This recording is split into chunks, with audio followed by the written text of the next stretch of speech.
Thank you అధ్యక్ష. అధ్యక్ష, మొదటి ప్రశ్నకి సమాధానం, రాష్ట్ర వ్యాప్తంగా విశ్వవిద్యాలయాల్లో 3,371 టీచింగ్ పోస్టులు ఖాళీగా ఉన్నాయి అధ్యక్ష. రెండో ప్రశ్నకి సమాధానం, గౌరవ ఉన్నత న్యాయస్థానంలో పెండింగ్ ఉన్న కేసులు పరిష్కరించి 3 నెలల్లో అవసరమైన ఖాళీలు భర్తీ చేయడానికి చర్యలు తీసుకుంటాం జరుగుతుంది అధ్యక్ష. విశ్వవిద్యాలయాలు అనేవి సాంకేతిక, సాంస్కృతిక, సాహిత్య మరియు పరిశోధనాత్మక విద్యను అందిస్తాయి అధ్యక్ష. ఈ విశ్వవిద్యాలయాల ద్వారానే ప్రోగ్రెసివ్ థాట్స్ ఉన్నటువంటి నాయకులు తయారవుతారు అధ్యక్ష. విద్యావేత్తలు, సామాజికవేత్తలు తయారవటం, ప్రోగ్రెసివ్ డెవలప్మెంట్ అనేది ఇటువంటి విశ్వవిద్యాలయాల ద్వారా అవుతుంది అధ్యక్ష. అయితే 2018లో తెలుగుదేశం ప్రభుత్వం ఉండగానే ఏపీపీఎస్సీ ద్వారా యూనివర్సిటీల పోస్టుల భర్తీకి అర్హత పరీక్ష జరిగింది అధ్యక్ష. తరువాత గవర్నమెంట్ మారింది, దాని ప్రస్తావన లేదు.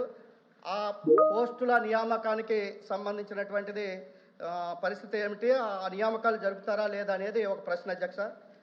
ఆ నియామకాల్లో ఈ రోజున యూనివర్సిటీలో అనేక మంది కాంట్రాక్ట్ సిబ్బంది అసిస్టెంట్ ప్రొఫెసర్స్గా కావచ్చు, ప్రొఫెసర్స్గా కావచ్చు పనిచేస్తున్నారు అధ్యక్ష.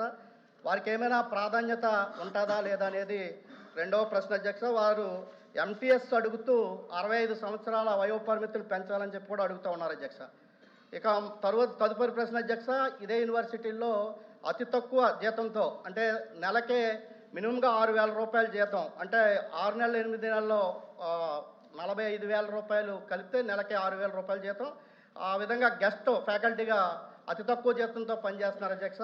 వాళ్ళ వేతనాల పెంపుకి సంబంధించినటువంటి ఆలోచన ఏమైనా ఉందని చెప్పి మంత్రి గారిని మీ ద్వారా అడుగుతున్నాను అధ్యక్ష. ఓకే, మంత్రి గారు.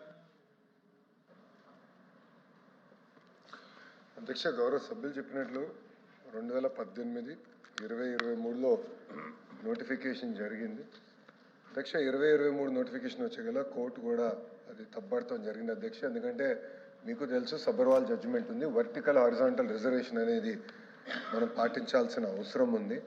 అది సరిగా పాటించకుండా నోటిఫికేషన్ ఇచ్చారు కనుకనే అది ముందరికి వెళ్ళలేకపోయింది అధ్యక్ష. అధ్యక్ష, ఇప్పుడు మేము మన ఏఏజీ గారితో కూడా నేను ఇప్పటికీ 3 సార్లు మీటింగ్ పెట్టుకున్నాను.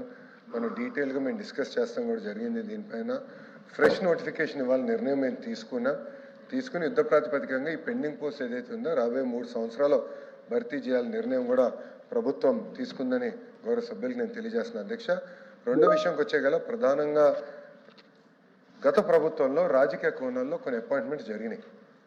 దానివల్ల ఏంటంటే అసలు ఎంతమంది అవసరం ఉంది యూనివర్సిటీలో, ఎవరు ఏ పని చేస్తున్నారు, ఒక మ్యాన్ పవర్ ఆడిట్ అనేది చేయాల్సిన అవసరం ఉంది.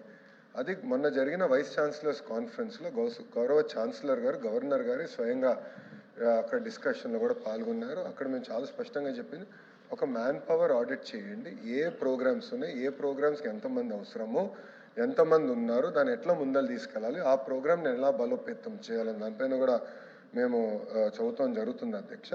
సో అది అయిన తర్వాత నాకు కరెక్ట్ క్లారిటీ వస్తుంది. ఏంటంటే ఇంకా ఫర్దర్ మేము నిర్ధారించింది గ్యాప్స్ ఉంది, ఇది క్లారిటీ ఉంది కనుక దీనిపైన నేను స్పష్టంగా చెప్తున్నా. ఒక ఆడిట్ అయిన తర్వాత మాకు కరెక్ట్గా అవగాహన వస్తుంది, ఎంతమంది నియమించాలి ఏంటనేది ఒక అవగాహన వస్తుందని గౌరవ సభ్యులు చెప్తున్నాను. వెయిటేజ్ టు కాంట్రాక్ట్ ఎంప్లాయీస్ అనే విషయం పైన దీన్ని నేను లీగల్ ఒపీనియన్ మేము తీసుకుంటున్నాం అధ్యక్ష. ఎందుకంటే చేయాలని తప్పన మాకుంది, కానీ లీగల్గా రేపు మన ఇబ్బంది పడకూడదు అధ్యక్ష. ఎందుకంటే మీరు చూసారు 150 రోజులు చరిత్రలో ఎప్పుడు జరిగిన విధంగా డిఎస్సి పూర్తి చేశాం, 16,000 మంది ఉపాధ్యాయులు మనం భర్తీ చేశాం.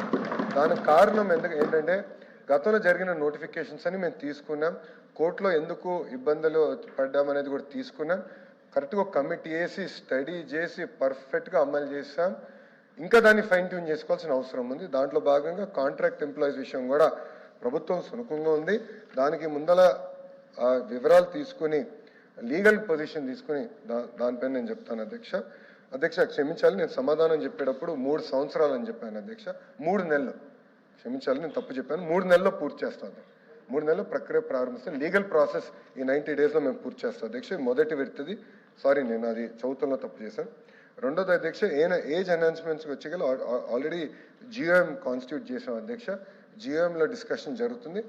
అది జియోఎం క్లారిటీ ఇచ్చిన తర్వాత గౌరవ సభ్యులు తెలియజేస్తున్నారు అధ్యక్ష. అంతేకాకుండా అధ్యక్ష, ఇది ప్రజాప్రభుత్వం, ప్రజల సమస్యలు పరిష్కరించడానికి మేము ఉన్నాం. నేను కూడా కమిషనర్ గారికి క్లియర్గా చెప్పా. మన స్కూల్ ఎడ్యుకేషన్ అయితే ప్రతి వారం సంఘాలని కలుస్తున్నారు. ఆ సేమ్ వే ఇప్పుడు మనం కూడా హైయర్ ఎడ్యుకేషన్ కూడా కొన్ని సంస్కరణలు తీసుకొచ్చే అధ్యక్ష, కమిషనరేట్స్ కూడా బలోపేతం చేస్తున్నాం. ఆ బిల్లు కూడా వస్తుంది. దాంట్లో స్పష్టంగా నేను హైయర్ ఎడ్యుకేషన్ కమిషనర్ గారు కూడా క్లియర్గా చెప్పాను. ఆయన కూడా కూర్చోవాలి, సంఘాలని కలవాలి, వాళ్ళ సమస్యలు తెలుసుకోవాలి, పరిష్కరించే మార్గంలో ముందరికి వెళ్ళాలి అధ్యక్ష. సో ఈ డిస్కషన్ అనేది కంటిన్యూస్గా జరగాల్సిన అవసరం ఉంది. కేవలం కౌన్సిల్ ఉన్నప్పుడే సమస్యలు తెలుసుకుంటాం కాదు, ప్రతి వారం కూర్చోవాలి, ఇష్యూస్ అన్ని తీసుకోవాలి, దాంట్లో ఎన్ని పరిష్కరించాం, ఎన్ని పెండింగ్ ఉంది, ఎన్ని పాలసీ ఉంది, ఎన్ని ప్రభుత్వం మళ్ళీ డిస్కస్ చేసి రావాలి కూడా నేను పర్సనల్గా రివ్యూ చేస్తాం జరుగుతుంది. సో ఇది చాలా సీరియస్గా తీసుకుంటున్నాం. ఈ నియామకాలు తప్పనిసరిగా యుద్ధ ప్రాతిపదికన పూర్తి చేస్తాం. రాబోయే 3 నెలల్లో ఈ లీగల్ ఇష్యూస్ అని రిజాల్వ్ చేసి నోటిఫికేషన్కి ముందెళ్తాం. 3 నెలలు. Thank you. డిస్ప్లే ఆగింది, అధికారులు చూడాలి. డిస్ప్లే ఆగింది. Please please please. నా